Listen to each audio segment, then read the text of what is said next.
Good afternoon दोस्तों। आज हम जिस टॉपिक पर बात कर रहे हैं वो टॉपिक शायद किसी के लिए इम्पोर्टेंट ना हो, लेकिन जिस शख्स पर ये चीज़ बीता हो उस शख्स के लिए ज़िंदगी के 20 साल बहुत ही इम्पोर्टेंट रखते हैं। हम लोगों को शायद जहन में याद होगा और नहीं भी होगा, साल 2006 में मुंबई लोकल ट्रेन ब्लास्ट हुआ था। वो ट्रेन ब्लास्ट जिसमें लगभग 189 मतलब 189 लोगों की मृत्यु हो गई थी और लगभग कह सकते हैं 800 लोग घायल हुए थे।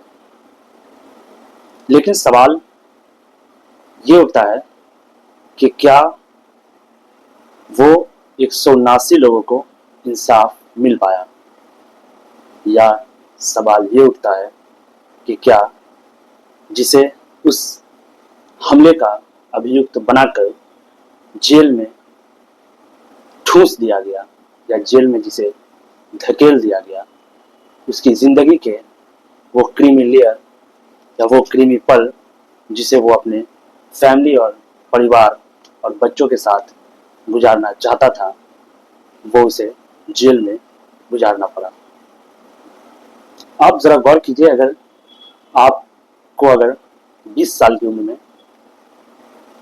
जेल में 20 साल के लिए कैद करार दिया जाता है और उसके बाद 40 साल बाद आप ये साबित होते हैं कि आप बेगुनाह थे और आपको पता भी है कि आप बेगुनाह हैं, लेकिन बस शर्त यह है कि आप अपनी बेगुनाही को साबित करने का आपके पास कोई सबूत नहीं है, तो आपके दिल पर कैसा बीतेगा। ये कहानी उन्हीं 12 लोगों की है जिन्हें मुंबई हाई कोर्ट ने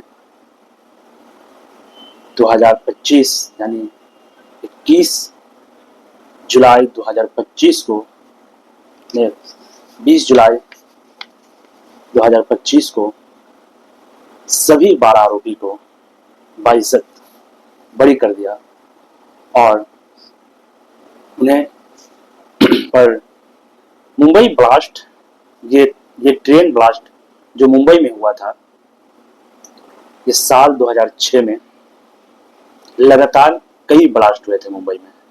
ट्रेन में जो लोकल ट्रेन में लगभग 7 सिलसिलावार तरीके से कंटिन्यूअस वे में लगभग 7 हमला मुंबई ट्रेन में लोकल ट्रेन में होता है। उसके बाद आगे क्या होता है, लगभग 179 लोगों की जान चली जाती है और 800 के करीब लोग इस हमले में घायल हो जाते हैं। लेकिन अभियुक्त बनाया जाता है तो 12 लोगों को। सवाल ये नहीं है, प्रशासन के उस रवैये का पर सवाल है कि आखिर इन 12 लोगों को जिन्हें अभियुक्त बनाया गया उस हमले में, जिन्हें आरोपी बरकरार दिया गया उस हमले में, कहीं ना कहीं एक खास कम्युनिटी की तरफ, एक खास धन की तरफ टारगेट कर उन्हें प्रताड़ना देने का काम ये समाज और सिस्टम हर वक्त करती है। और इस केस से भी इस बात का प्रूफ मिलता है कि कहीं ना कहीं अपनी नाकामी को छुपाने के लिए समाज के ऐसे तबके के लोगों को उठाकर ले जाया जाता है और उन्हें पर कई धाराएं लगाकर उन्हें आरोपी साबित कर दिया जाता है। और वो ऐसे लोग होते हैं जिन्हें अपनी बेगुनाही के लिए कोई सबूत नहीं होता है और लास्ट में वो गुनाहगार साबित होकर जेल में अपनी बसी खुशी जिंदगी गुजारने लगते हैं। ये 12 लोग जिन्हें इस केस में अभियुक्त बनाया गया, उनके नाम भी मैं आपको थोड़ा पढ़कर बताना चाहूँगा। लगभग कुछ लोगों के मेरे पास नाम हैं जिनमें इस तरीके से है: कमाल अंसारी, एमडी फैसल, एहतसाम सिद्दीकी, नावेद, आसिफ आलम,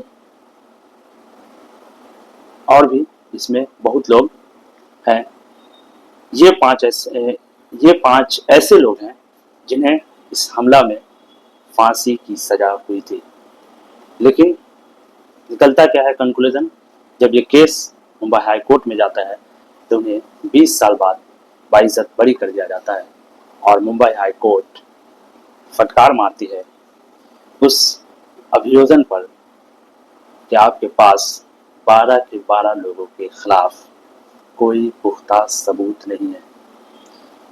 आप सोचे कि इस तरह के ब्लास्ट में जिसमें लगभग 189 लोग मतलब 189 लोगों की हत्या हो जाती है, इतने सेंसिटिव केस में ऐसे लोगों को फंसा दिया जाना और फिर उनका बाइज्जत बरी होना, ये सिस्टम के इस नाकामी को दर्शाता है।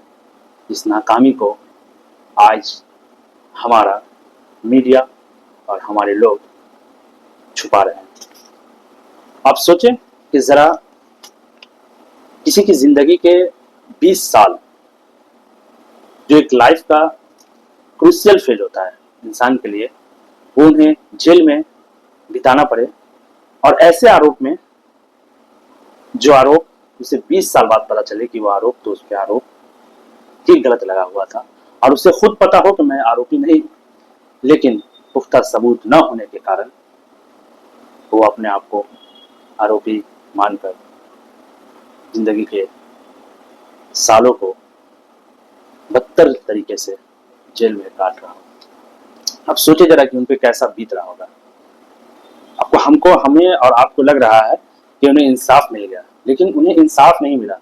उन्हें ये इंसाफ देने वाले लोगों ने उन्हें तमाचा मारा है उनके मुंह पर कि अगर आपका नाम अगर खास कम्युनिटी के नाम से अगर जुड़ता है तो हो सकता है आप आरोपी हो या नहीं हो, आपको किसी न किसी खराब केस में, किसी न किसी अटैक में आपको आरोपी बनाकर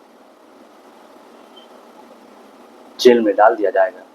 फिर आप एक लंबे उम्र के बाद अपने आप को साबित करें कि क्या आप आरोपी थे या नहीं थे। ये तो था उस 12 लोगों को जिनके ऊपर जिनके केस के लिए अभियोजन पक्ष की तरफ से कोई ठोस सबूत नहीं दिया गया, लास्ट में उन्हें बरी कर दिया गया। लेकिन सवाल ये भी उठता है कि क्या असल आरोपी जो इस गैंग या जो इस हमला का सातिर और मास्टरमाइंड रहा होगा, वो तो कहीं ना कहीं घूम रहा होगा। वो घूमते हुए उसे एहसास हो रहा होगा कि मैं तो अपने काम को अंजाम दे दिया, तो मैं आराम से घूम भी रहा हूँ। सवाल ये भी उठता है कि क्या वो 179 लोगों को कभी इंसाफ मिल पाएगा, क्योंकि जिन लोगों को आपने अरेस्ट किया था उन लोगों पे तो आरोप था ही नहीं, उन्हें तो अदालत ने बाइज्जत बरी कर दिया। तो क्या वो 179 लोग कभी अपने मौत का, कभी अपने मृत्यु का इंसाफ मिल पाएगा, या ऐसे ही दबते हुए पन्ने में उनका इंसाफ रह जाएगा? क्या वो 800 लोग जो उस हमले में घायल हुए थे, क्या उन्हें इंसाफ मिल पाएगा? क्या वो लोग जो इस हमले से,